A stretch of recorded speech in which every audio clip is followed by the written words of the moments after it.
Assalamualaikum, welcome back friends. As you know that I am Sahal Ahmad, the motivational speaker and a digital marketer. तो friends, आज मैं एक बीमारी के बारे में बात करने वाला हूँ जो बीमारी ऑलमोस्ट हर किसी में है, छोटे से लेकर बड़े तक हर किसी का मसला है। अगर आप ये कहें कि यार एक घर का मसला है, तो फ्रेंड्स मैं बात करने वाला हूँ डिप्रेशन के बारे में। तो डिप्रेशन जो है एक स्टडी के मुताबिक ये एक वबाई मर्ज की हैसियत इख्तियार कर चुका है। तो स्टडी के मुताबिक 1990 में डिप्रेशन जो है 10वें नंबर पर था, 2006 पे 4थे नंबर पर आया और 2020 पर जो है दूसरे नंबर पर है। दूसरे नंबर पर सबसे बड़ी बीमारी है दुनिया में। तो इस स्टडी के मुताबिक डिप्रेशन जो है दुनिया के तकरीबन 20% आबादी का मसला है, यानी 20% से ज़्यादा लोग ज़हनी दबाव और तनाव का शिकार हैं और पाकिस्तान का शुमार भी इन्हीं ममालिकों में होता है। यहाँ पर भी ज़हनी दबाव और तनाव के शिकार लोग 20% से ज़्यादा हैं। और स्टडी के मुताबिक सिर्फ 2% ऐसे लोग हैं जो अद्वियात मेडिसिन का इस्तेमाल करते हैं, जबकि 10% ऐसे लोग हैं जो सुसाइड और खुदकुशी करते हैं। तो डिप्रेशन बेसिकली है क्या? अगर हम बात करें डिप्रेशन के बारे में, तो डिप्रेशन के मायने हैं किसी भी दबी हुई चीज़ का और दब जाना। लेकिन अफसोस के साथ मुझे ये बात कहना पड़ रहा है, हम यहाँ पर डिप्रेशन को डिप्रेशन समझते ही नहीं, हमें इसको कोई बीमारी समझते ही नहीं है। लेकिन डिप्रेशन जो है एक बहुत बड़ी बीमारी है। इसकी वजह से और भी बीमारियाँ होती हैं और बीमारियों के लोग शिकार होते हैं, और जब ये शिद्दत इख्तियार कर जाए तो इंसानी ज़िंदगी के जाने का भी खतरा है। जब डिप्रेशन बहुत इब्तिदा में होता है तो मरीज़ को जो है उस वक्त ना जिस्मानी तकलीफ़ होती है, ना ही जान जाने का खतरा होता है। लेकिन जैसे ही वो शिद्दत इख्तियार कर जाए तो जान जाने का भी खतरा होता है और इंसान दूसरी बीमारियों का भी शिकार होता है। तो यहाँ पर हम बात करते हैं इंसानी दिमाग के बारे में, क्योंकि दिमाग एक मेन रोल प्ले करता है यहाँ पर। तो इंसानी दिमाग का अगर हम वज़न करें तो इसका वज़न ऑलमोस्ट 3 पाउंड होता है, लेकिन ये जो है बिलियंस ऑफ सेल्स पर मुश्तमिल होता है और इसके अंदर मीलों के हिसाब से नालियाँ होती हैं जिनमें पूरे जिस्म का 20% खून जो है दरकार होता है। और अगर हम जिस्म के फ्यूल की बात करें तो हमारे जिस्म का फ्यूल जो है वो ग्लूकोज होता है। जैसे ही उसकी मकदार में कमी वाक़ई हो जाए, जैसे वो कम हो जाए तो थकावट, ठीक है, और ज़हनी दबाव और जो है सोचने की सलाहियत कम पड़ जाती है। तो ये पता है कि डिप्रेशन ये है, ठीक है जी। अब बात करते हैं डिप्रेशन की बेसिक वजूहात क्या हैं, किस वजह से डिप्रेशन होता है और क्यों होता है। तो मेरे ख्याल से अगर देखा जाए तो डिप्रेशन जो है कभी भी अचानक से नहीं होती, ये धीमी आंच पर पकने वाली एक बीमारी है।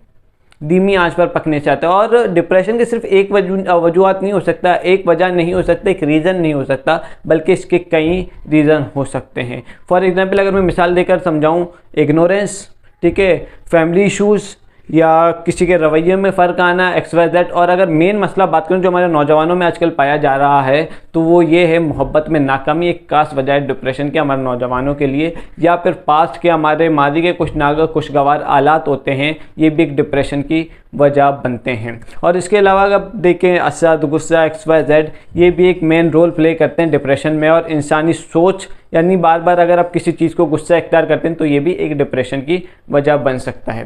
तो हमने बात की बेसिकली एक स्टडी की बात की, उसके बाद जो हमने डिप्रेशन क्या है ये बात की और उसके वजूहात क्या हैं ये भी हमने बात की। तो हम बात करते हैं इसका इलाज क्या है, ट्रीटमेंट क्या है। ठीक है जी, डिप्रेशन है, ठीक है। अब इसका इलाज क्या है, इसको हम कैसे ख़त्म कर सकते हैं। तो देखिए, मैं इसके इलाज के बारे में बताऊँगा, लेकिन मैं बता दूँ ये इलाज मैं अपनी तरफ से नहीं बता रहा, बल्कि मैं कई डॉक्टर से, कई साइकोलॉजिस्ट से मिला हूँ, उनके मशवरे से ये बात मैं आपको बताना चाह रहा हूँ। तो मैं आपको 2 इलाज बताऊंगा यहाँ पर। नंबर पहला इलाज ये है, वो हर किसी के लिए, हर कोई इसको कर सकता है और इस चीज़ से इंशाल्लाह बहुत इफेक्टिव है, डिप्रेशन ख़त्म हो जाएगा। और सेकंड है, वो सिर्फ चंद लोगों के लिए है जिनका डिप्रेशन एक शिद्दत इख्तियार कर जाए, उनके लिए मैं आगे जाकर आपको बताऊँगा, ठीक है जी। तो फर्स्ट इलाज जो मेरे कुछ मेंटोर्स हैं, डॉक्टर्स वगैरह, उनके बिहाफ पर मैं ये बात आपको बता रहा हूँ। तो पहला ये है, पेशेंट की हिस्ट्री लेनी है, ठीक है। पेशेंट से लें, फ्रेंड से लें, रिलेटिव से लें, फैमिली से लें, किसी से भी उसकी हिस्ट्री लेनी है कि उसके साथ पास्ट में या रिसेंटली कोई ऐसा हादसा हो गया, कोई इंसिडेंट हो गया, कुछ हो गया जिसकी वजह से इसने सोच कर अपनी ये हालत कर ली, कहीं पर रिजेक्शन मिला, XYZ। यानी फर्स्ट चीज़ ये हमें काउंसलिंग करनी है। काउंसलिंग करनी कि इसका बेसिक वजह ही है। काउंसलिंग करने के बाद बेसिक वजह पता चल जाएगा, जी भाई रिजेक्शन हुआ है या कहीं पर फेल हुआ है, ये बेसिक कॉज है, ठीक है। तो उसके बाद हमें क्या करना है, हौसला अफजाई करनी है। मोटिवेट करना है सामने वाले को। आप मोटिवेट नहीं करते, डीमोटिवेट करते हैं। तो डीमोटिवेट नहीं, मोटिवेट करना है सामने वाले को। मोटिवेट करेंगे तो आस्ते आस्ते उसका जो डिप्रेशन है वो खत्म हो जाएगा। एक मिसाल देकर समझाऊंगा।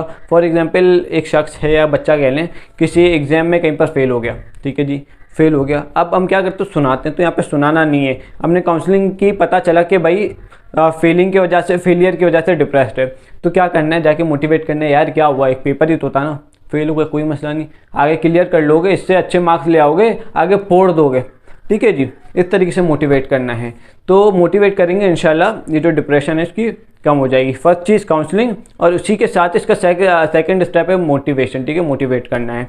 तो बात करते हैं दूसरी बीमारी की तरफ। तो मैं यहाँ पर बोल दूँ, ये हर किसी के लिए नहीं है। जिनका डिप्रेशन एक शिद्दत इख्तियार कर ले और काउंसलिंग एंड मोटिवेशन उस पर काम ना करें, ये जो है उनके लिए है। अब ये इलाज क्या है, तो ये इलाज आपने खुद नहीं करना, बल्कि किसी अच्छे डॉक्टर के पास जाना है, सर्टिफाइड डॉक्टर हो, या किसी साइकोलॉजिस्ट के पास जाना है, उनके पास जाना है। तो वो आपको जो है एंटी डिप्रेशन की टैबलेट्स देंगे।